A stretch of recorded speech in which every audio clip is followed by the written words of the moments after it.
Iglesia Bautista El Tabernáculo de San Miguel presenta. Bueno, vamos a estar hoy día estudiando un sermón que he titulado Un llamado sublime, un llamado majestuoso, un llamado honroso, un llamado respetable.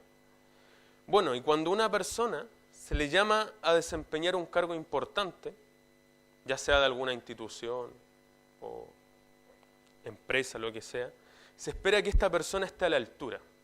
Es decir, que su conducta y desempeño sean consecuentes con el puesto que él va a ejercer. Pues la dignidad de un cargo no está en el cargo, sino en quien ocupa el cargo. Y ojo con esto, la dignidad de un cargo no está en el cargo, sino en quien ocupa el cargo. Por ejemplo, el cargo te puede investir de poder, te puede investir de autoridad, de posición, beneficios, privilegios, pero la dignidad del cargo es un valor agregado que solo se lo puede dar quien desempeña este cargo. La dignidad de un cargo es un valor agregado que solo se lo puede otorgar quien ejerce ese cargo. Y hoy veremos en la palabra de Dios que los creyentes tenemos un llamado sublime a la santidad, debido a que tenemos la posición de santos en Cristo Jesús, nuestro Señor. Y la verdad que hoy día estudiaremos, que debemos guardar en nuestro corazón, es la siguiente: Dios nos ha santificado para darnos un llamado, una vocación sublime a nuestras vidas, la santidad. Dios nos ha santificado para darnos un llamado respetable, digno, honorable, que es la santidad. Bueno, hoy día vamos a estar estudiando primera carta a los Corintios. No le voy a decir todavía en específico el texto, pero vamos a estar ahí, primera de Corintios. Bueno, ¿y quién escribió este libro? Este libro fue escrito por Pablo y el hermano Sóstenes. ¿Ya? Mayormente el autor y quien desarrolló toda la corrección y teología que encontramos en la epístola fue Pablo. Pero quien estaba junto a él era el hermano Sóstenes. ¿Cuándo fue escrito? Alrededor del año 54 o 57 después de Cristo. Y una pregunta que usted dirá, oye, pero quizás será necesaria hacerla, pero sí es necesaria. ¿A quién o a quiénes fue escrito esto? Fue escrita a la iglesia de Dios, que está situada en Corintios. Fue escrita a la iglesia del Dios viviente, que está situada en Corintios. ¿Y desde dónde? Bueno, esto fue escrito desde la ciudad de Éfeso. Ahora, Corintio era una ciudad que estaba ubicada muy cerca de dos puertos, un puerto en Cencrea y otro en Lequeo. ¿Qué es lo importante de esto? Que era una ciudad muy comercial, por donde se unía Grecia de norte a sur, ¿ya? Y también pasaba el comercio de oriente a occidente y viceversa. Entonces, al ser una ciudad tan comercial, había mucha cantidad de personas, y no tan solo personas helénicas o griegas, sino de todos los lugares del mundo.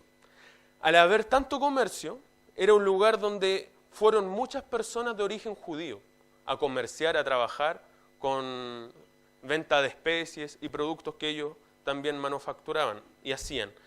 Bueno, y no solamente habían judíos, también habían personas de Siria, de Egipto y de distintos lugares del cercano oriente. Ahora, ¿cuál es la cultura de este lugar, Corintio? Bueno, los corintios nunca se van a comparar en los atenienses en cuanto a la filosofía, al conocimiento de las letras, pero también eran personas que estaban muy interesadas en lo que era justamente estas cosas: filosofía, poesía, también desarrollo de juegos muy parecidos a los olímpicos, que se llamaban los juegos ítmicos. Entonces eran personas que tenían una cultura netamente griega, helénica. Amaban el saber, amaban el tener conocimiento y pasar tiempo discutiendo de una u otra situación, de razonamientos, y siempre estaban atentos de forma muy semejante a los atenienses de escuchar cualquier cosa nueva e innovadora que pudiera llegar, porque así es la mente helénica. que por cierto nosotros como occidentales de una u otra manera también tenemos esa influencia helénica. Somos muchos de que a veces llegan y entran cosas en nuestras mentes y no las filtramos. Somos muchos de recibir, pero muy poco de filtrar. Ahora, la religión de ellos, en Corintio a lo menos habían 12 templos. 12 templos de pura idolatría, y uno de los más destacados era el templo de Venus o de Afrodita, donde se conglomeraban a lo menos 1000 prostitutas a generar prostitución como medio de adoración y culto a esta diosa de la fertilidad y el amor. Entonces, ese era el contexto que estaba viviendo esta iglesia. En eso vivían. Mucho tránsito de personas, mucho comercio, una cultura con mucha filosofía y pensamiento del mundo, mucha prostitución, inmoralidad. De hecho, Corintio llegó a considerarse como una de las ciudades más inmorales en todo el Imperio Romano. De hecho, se decía como una forma, se llegó a ver. Mire, voy a leer algo que anote que creo que nos puede servir para entender lo que quiero explicar. Dice, de hecho, la moral había llegado a Corintio a un nivel tan bajo que los términos corintizar y corintia se usaban como sinónimos de entregarse a la prostitución y prostituta respectivamente. Entonces eran una especie de seudónimo que a la prostituta le llamaban corintia y la inmoralidad se le llamaba corintizar. Entonces en el mundo romano la ciudad de Corintio era destacada y conocida por ser una ciudad inmoral, totalmente inmoral y alejada de toda buena conducta. Ahora, hoy aprenderemos que el llamado al ministerio proviene por la voluntad de Dios. También estudiaremos la doctrina de la santificación, a la cual hemos sido llamados los creyentes, junto con algunas de las bendiciones que Dios nuestro Padre y el Señor Jesucristo nos entrega. Entonces, ¿dónde encontramos eso? Capítulo 1 de primera carta de Corintios, a los Corintios, versículo 1 al 3. ¿Estamos todos ahí? Primera de Corintios, capítulo 1.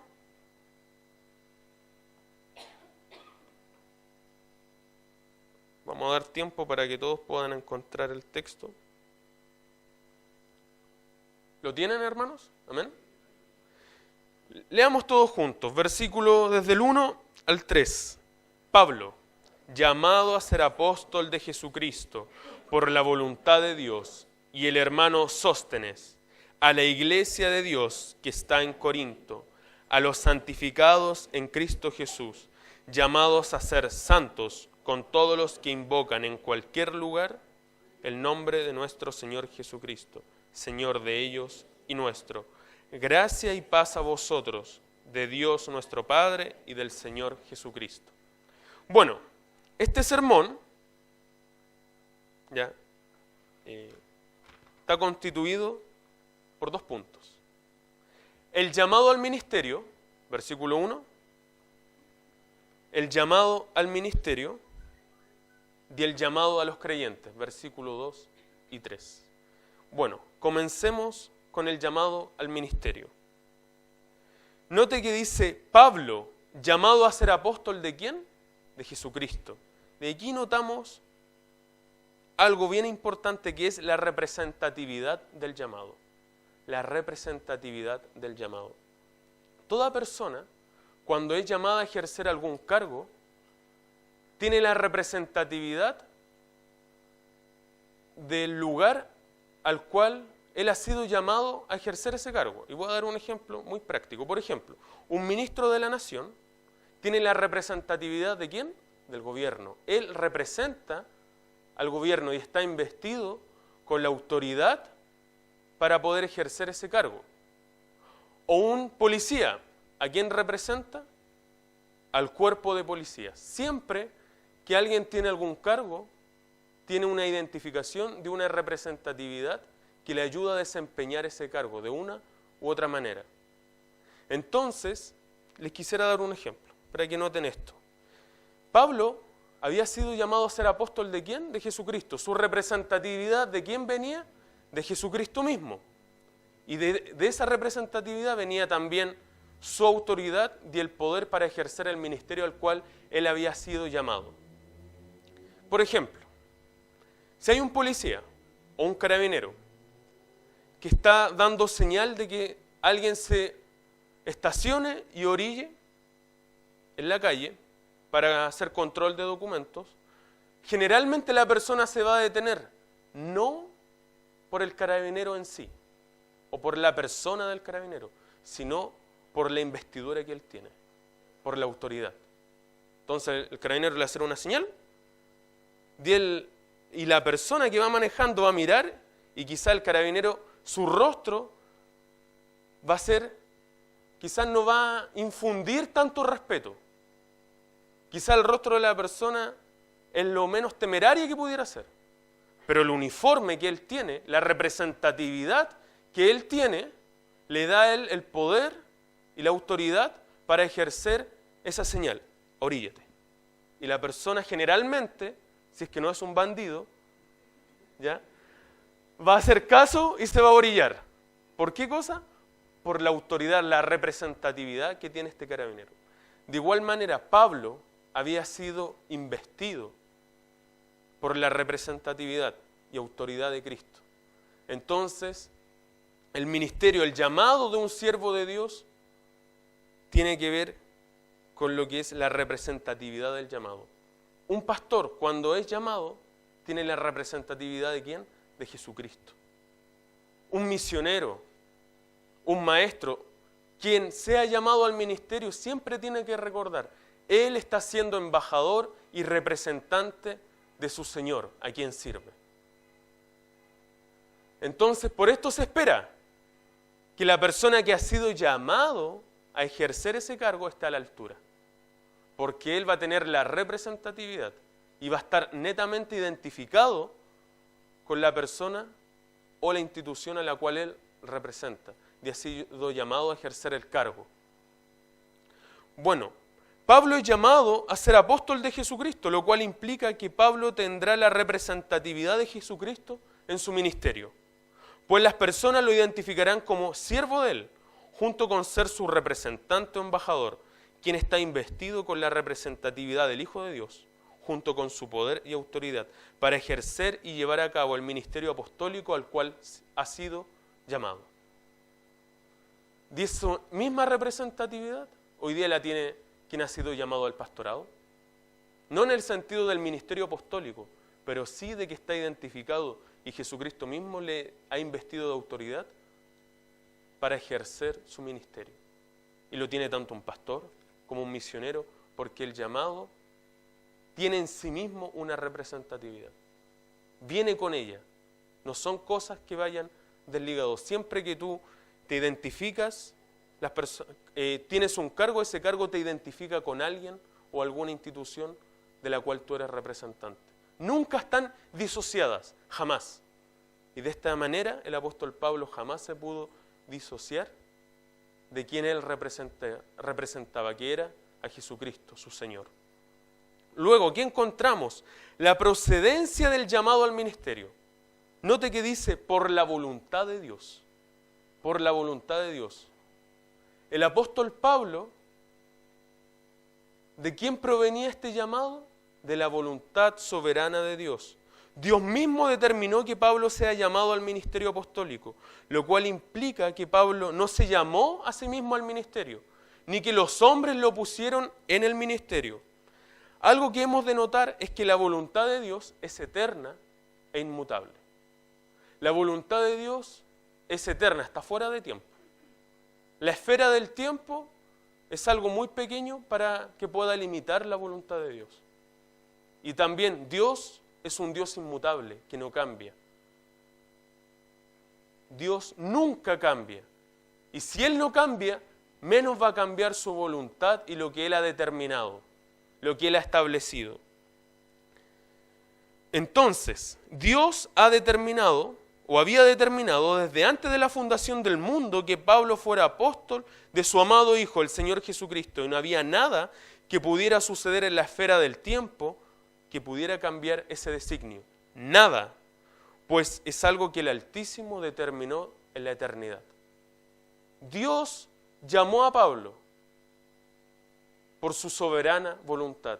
Y no había nada que pudiera ocurrir en la esfera del tiempo que hiciera cambiar o que trastocara lo que Dios había determinado.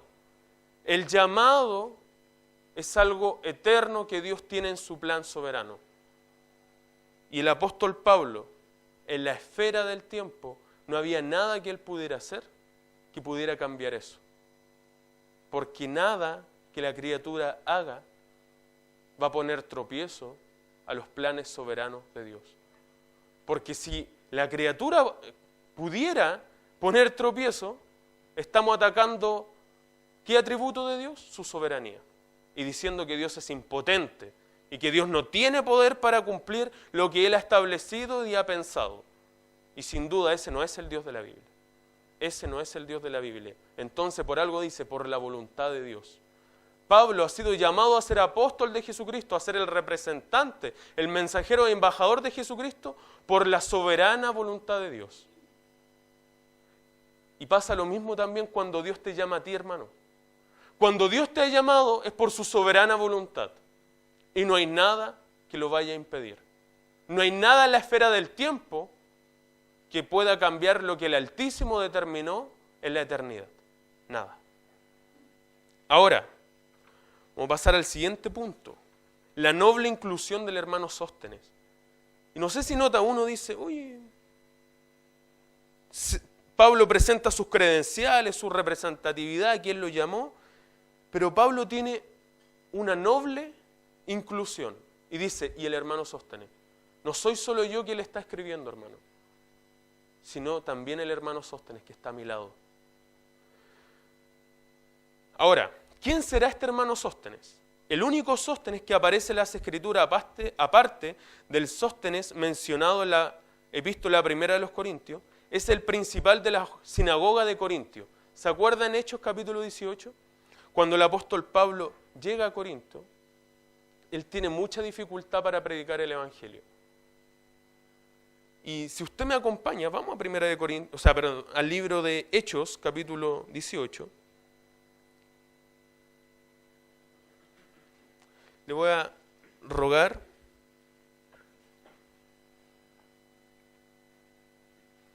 a...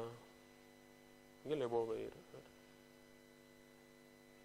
Hermano Blas, que leas Hechos 18 del versículo 5 al 11, por favor.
Amén.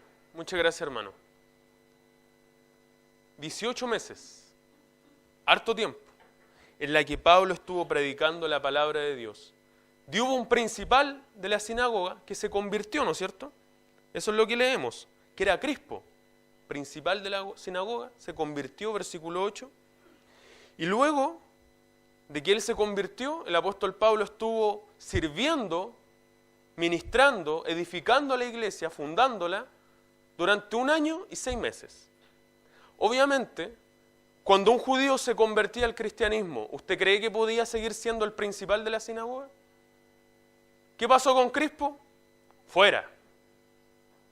queda disponible el cargo. Y si seguimos leyendo, ahora, siga conmigo, versículo 12, pero siendo Galión procónsul de Acaya, por cierto, la ciudad de Corinto era la capital de la provincia de Acaya.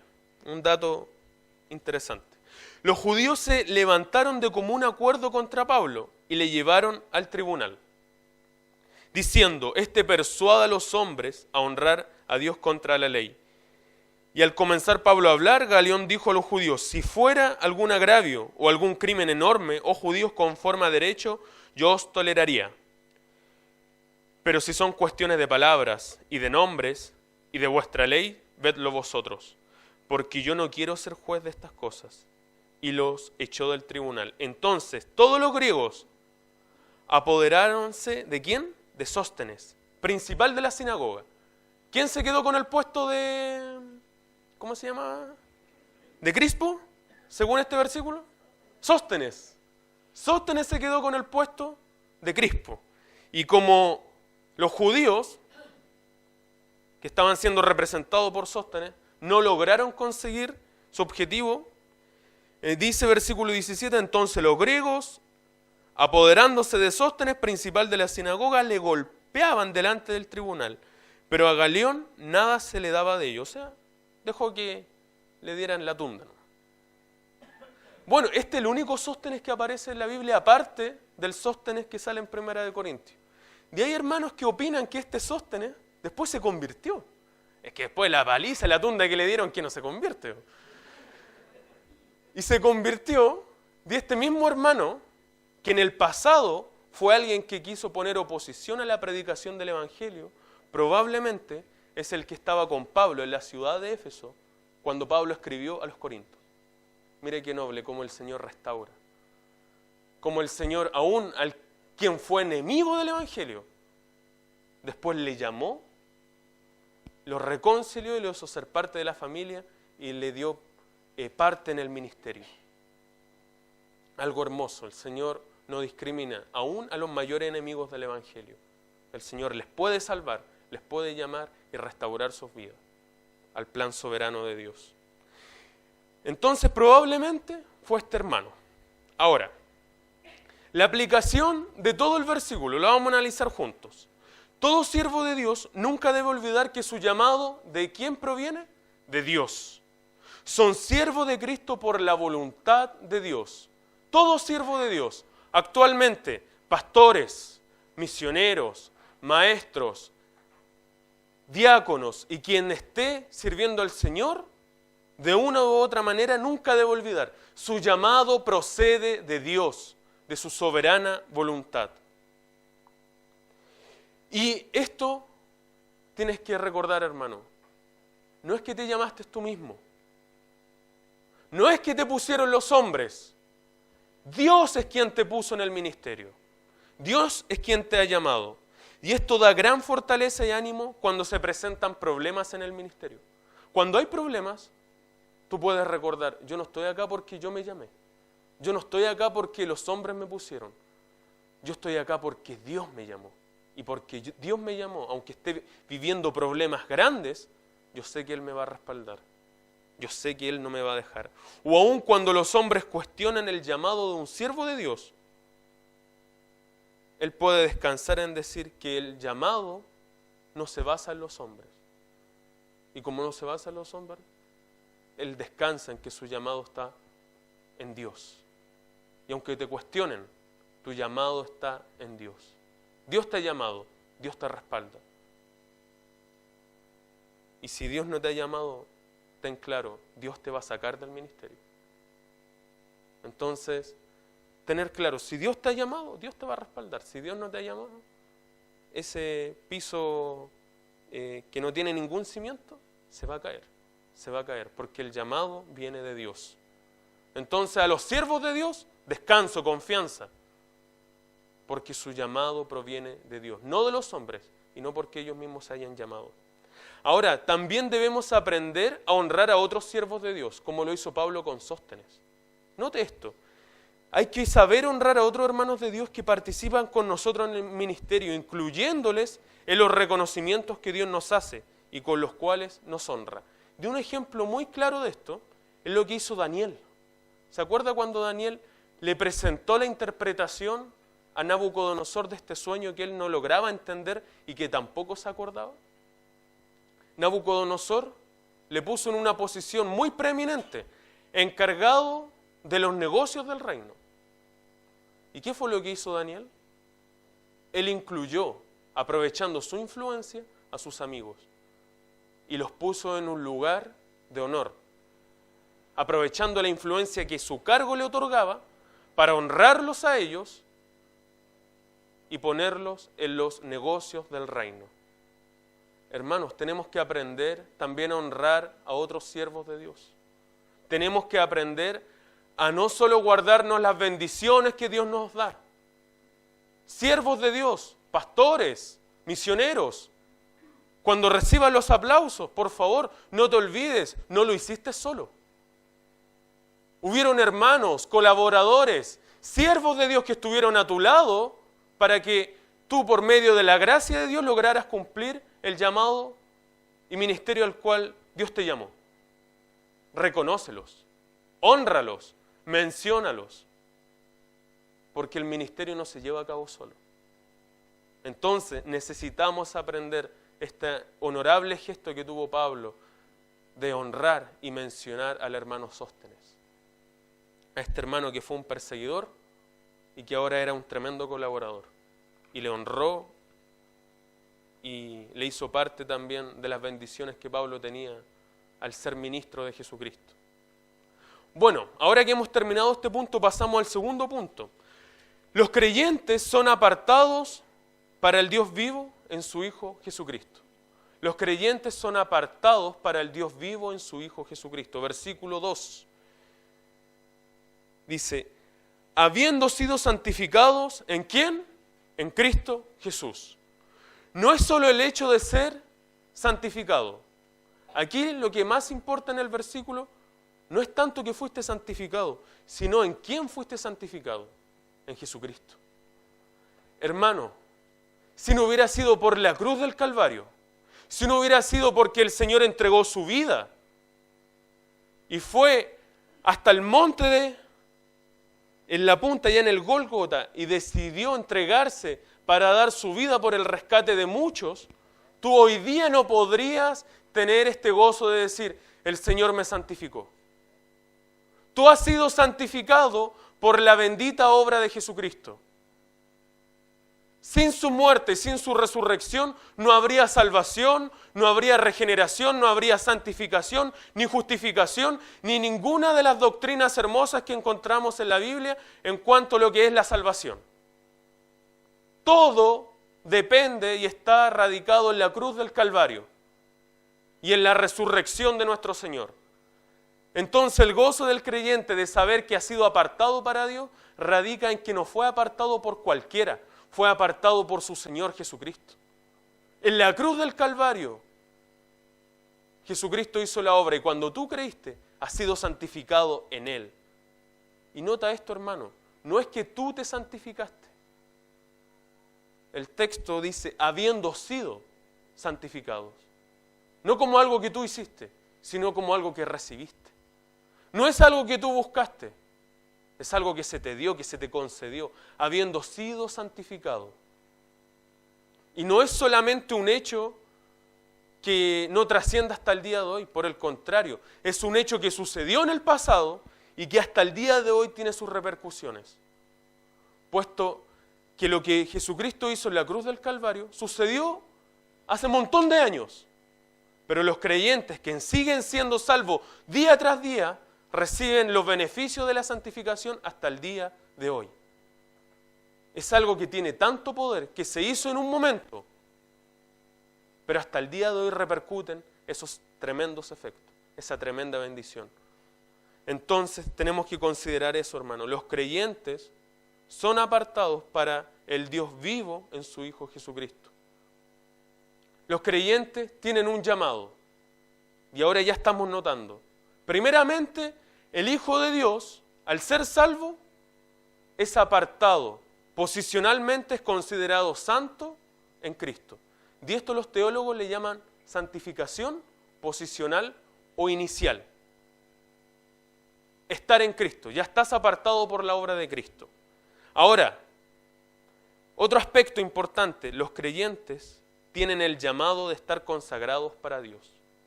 Los creyentes tienen el llamado de estar consagrados para Dios. Algo que noté que se me olvidó tocar y que es de suma importancia, no sé por qué se me fue. Versículo 2, vamos a 1 de Corintios, estamos con la Biblia abierta, 1 de Corintios, no sé por qué se me traspapeló.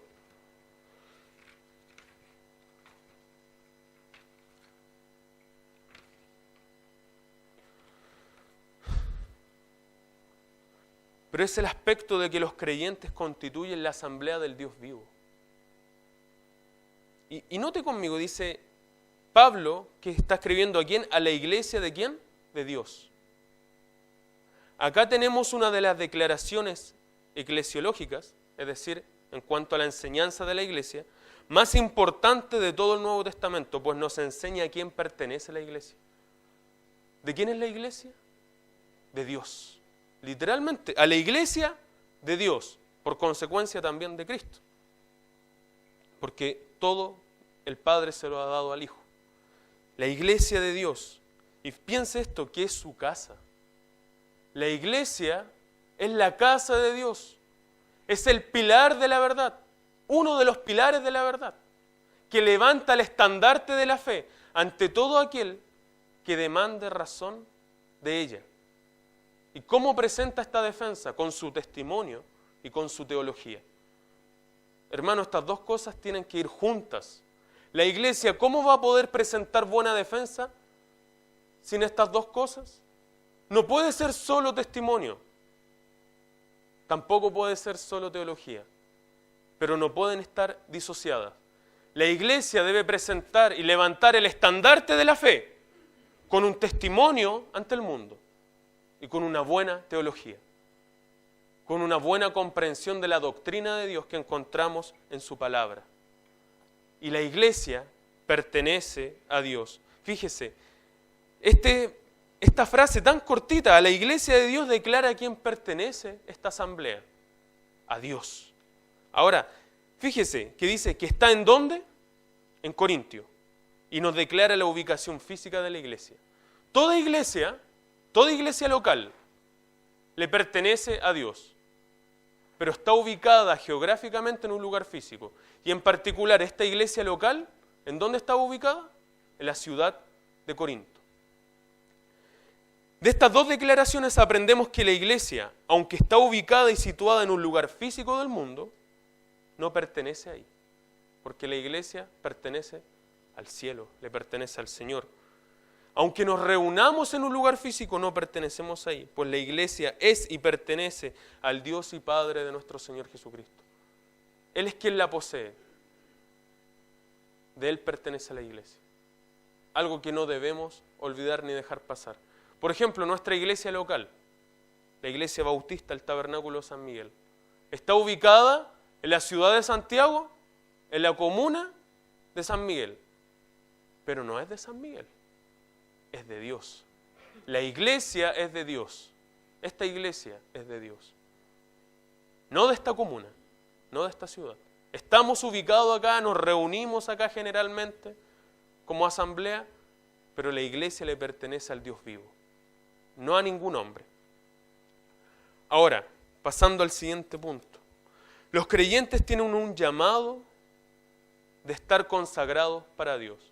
Los creyentes tienen un llamado de estar consagrados para Dios. Y fíjese, un llamado santos. Así como en Cristo hemos sido santificados, hemos ya sido puestos posicionalmente como santos en Cristo, de esa misma manera Dios nos llama ahora a que nosotros caminemos una vida santa. Entonces, la santificación posicional nos habla de que Dios nos santificó, Dios nos apartó. Pero el llamado a ser santo es algo que tú debes hacer. Y eso se llama santificación progresiva del creyente. El creyente debe buscar caminar de una forma santa en su vida. El creyente debe buscar estar apartado de toda corrupción e inmundicia. ¿Te vas a caer, hermano? Levántate y da la pelea. Apártate. De hecho, hay una definición muy buena en la Biblia de lo que es santificación. Vaya conmigo a Primera de Tesalonicenses. Primera de Tesalonicenses.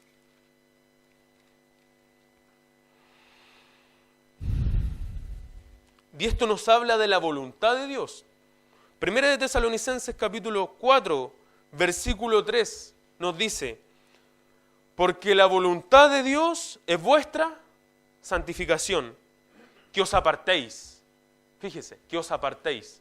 Ahí está una de las mejores definiciones de lo que es santificación progresiva, que os apartéis. En este caso particular, ¿de qué? De fornicación.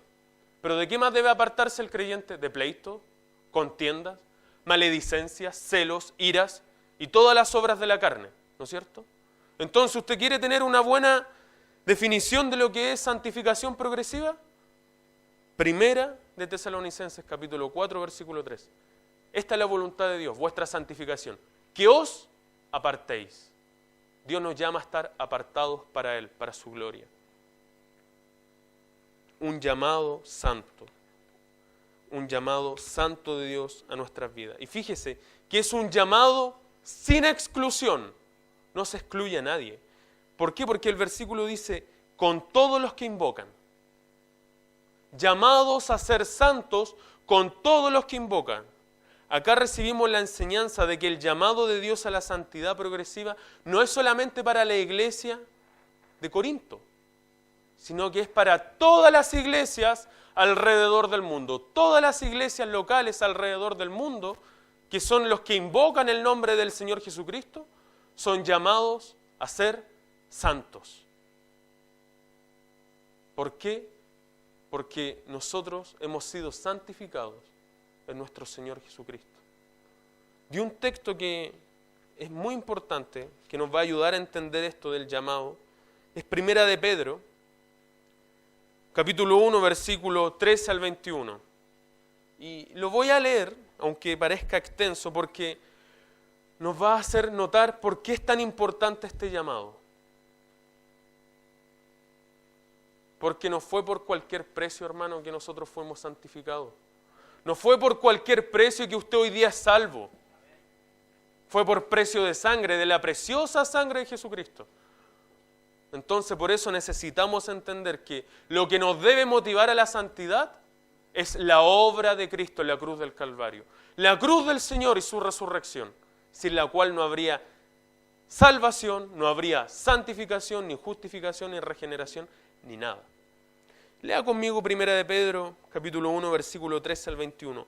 Por tanto, ceñid los lomos de vuestro entendimiento, sed sobrios y esperad por completo en la gracia que se os traerá cuando Jesucristo sea manifestado.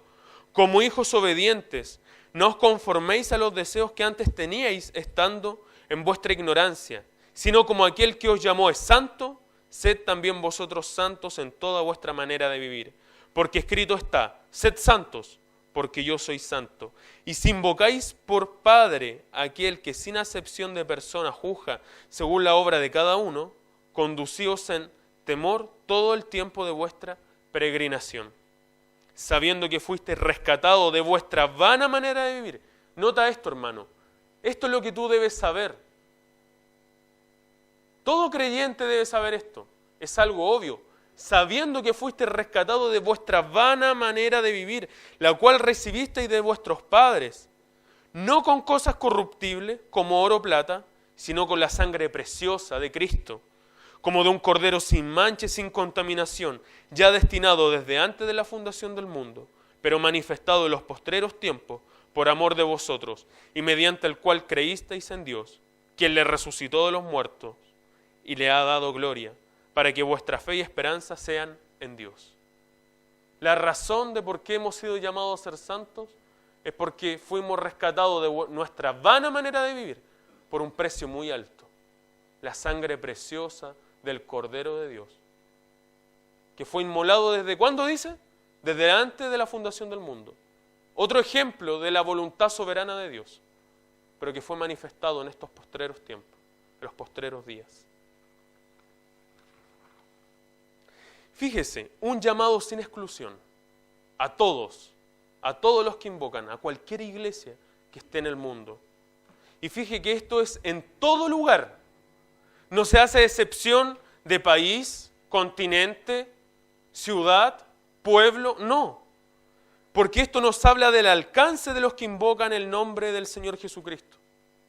En todo lugar el Señor es invocado y su nombre es exaltado. Y fíjese, ya que Él es Señor tanto de ellos como nuestro. Esto nos enseña el alcance del señorío de Cristo. Dios no es Señor solamente de la Iglesia Bautista del Tabernáculo de San Miguel. También es Señor de todas las iglesias locales, que juntas constituyen la iglesia de Cristo, la iglesia del Señor. Bueno, una aplicación que podemos tener. La iglesia entonces, ¿a quién pertenece? A Dios. Y como no pertenece a nosotros, nosotros debemos preocuparnos de ser fieles en todo lo que hagamos para, ¿qué cosa? Para la edificación de la iglesia. Así como Moisés fue fiel en toda la casa de Dios, hoy día debemos ser fieles en la casa de Dios, que es la iglesia.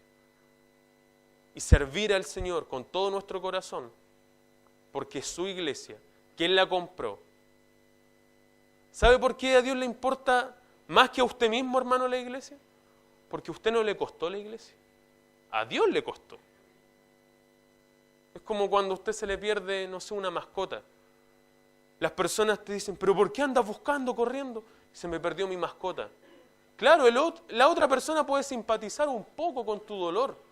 Le pudo haber tenido estima quizá a tu mascota. Pero al que de verdad le duele lo que le pasó a la mascota que se haya perdido, ¿a quién es? A uno, porque uno es el dueño. A uno le costó. Pasa lo mismo. El Señor es el dueño de la iglesia. Por eso es que a Él es a quien más le importa. Su iglesia.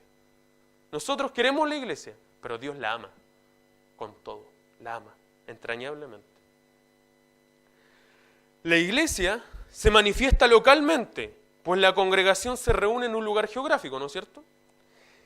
Que en este caso es la ciudad de Corinto, y en el caso nuestro, la comuna de San Miguel es la ciudad de Santiago. Nunca debemos olvidar quiénes somos en Cristo. ¿Quiénes somos en Cristo? Somos santos, porque hemos sido santificados en la cruz del Calvario. Y esto nos impulsa a llevar el llamado sublime, respetable y honorable que Dios nos hace, de caminar en santidad junto al Señor. Nunca debemos olvidar eso, hermanos. Ahora, nosotros somos una de las cuantas asambleas en el mundo entero, y todas juntas forman la iglesia de Cristo. Así como nosotros invocamos al Señor, también hay otros hermanos en el mundo que lo hacen de igual forma que nosotros. Pues el Señor es tanto Señor de ellos como de nosotros. Mire, por tanto no caigamos en el síndrome de Elías. ¿Te has escuchado el síndrome de Elías? ¿Se le ocurre cuál puede ser? ¿Ha escuchado hermanos que dicen, Señor, tan solo nosotros hemos quedado, nosotros tenemos la sana doctrina y solo nosotros somos los que te adoramos? No sea que el Señor le responda, nos responda a nosotros como le dijo de Elías. No, viejito, estás equivocado. Tú no eres el único. Yo el Señor, porque yo soy rey, me he dejado para mí mismo 7,000 que no doblen sus rodillas ante Baal y no glorifiquen su nombre. Hermanos, no tengamos esa presunción. No pensemos que somos la única iglesia local que tiene la sana doctrina y que adora a Dios como debe ser. Eso es demasiada presunción. No caigamos en el síndrome de Elías. Porque mire lo que le dijo Dios al pueblo de Israel por medio del profeta Malaquías. Dijo, pues desde donde el sol nace hasta donde se pone, es grande mi nombre entre las naciones, y en todo lugar se ofrece a mi nombre incienso y ofrenda limpia, pues grande es mi nombre entre las naciones, dice Jehová de los ejércitos. Malaquías 1, del 11 al 12. Su nombre es grande en toda la tierra. y no solamente en este lugar. Así que no caigamos en la presunción, hermano, porque Dios siempre y por siempre será Rey, pues siempre tendrá súbditos alrededor de todo el mundo que le adoren y le reconozcan como el Rey de sus vidas.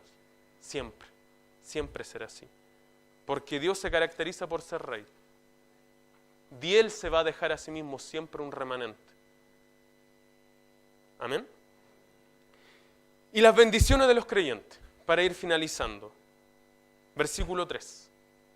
Gracia y paz de Dios nuestro Padre y del Señor Jesucristo. Dos grandes dones. Ahora, ¿qué es la gracia? Es el favor o la buena voluntad de Dios que tiene con los hombres.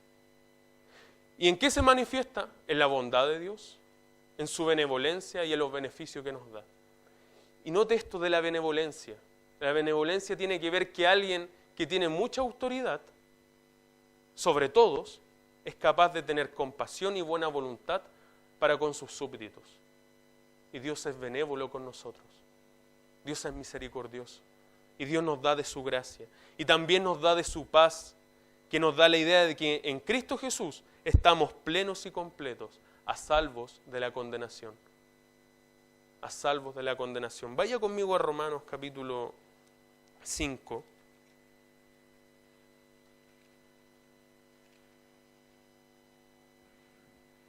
Le voy a pedir a Matías, mi hermano Matías, que pueda leer Romanos 5 del 10 al 11, por favor, hermano. Porque si siendo enemigos fuimos reconciliados con Dios por la muerte de su Hijo, mucho más, estando reconciliados seremos salvos por su vida. Y no solo esto, sino que también nos gloriamos en Dios por el Señor nuestro Jesucristo, por quien hemos recibido ahora la reconciliación. Muchas gracias, hermano. La paz siempre está asociada a la reconciliación. Antes éramos enemigos, ahora somos amigos, reconciliados. Estamos en paz, estamos completos y en tranquilidad porque ya no hay más condenación. No hay más condenación. Ahora, ¿de quién proceden estos dones? De Dios, que es nuestro Padre, y de Jesucristo, que es nuestro Señor, quien es el amo y quien gobierna nuestras vidas. Dios nos bendice con su gracia y su paz porque somos sus hijos. Todo don perfecto viene de Dios nuestro Padre y de Jesucristo, nuestro hermano y Señor, como lo presenta el libro de Hebreos. Toda bendición la tenemos por Él y en Él de parte de Dios nuestro Padre. Bueno, como conclusión, hermanos, para que nos llevemos a nuestra casa, el llamado sublime al creyente. Los creyentes, por la gracia de Dios nuestro Padre, la persona del Señor Jesucristo, nos ha salvado y nos ha santificado para hacernos un llamado sublime, honorable, respetable. Un llamado sublime en nuestras vidas, que es el llamado a la santidad. Por tanto, escuchemos y llevemos a cabo ese llamado, siguiendo la santidad junto al Señor, día tras día. Amén. Oremos al Señor y demos gracias por su palabra, un llamado sublime para el creyente. Padre Santo, Señor, te damos gracias por lo que es Iglesia Bautista El Tabernáculo de San Miguel.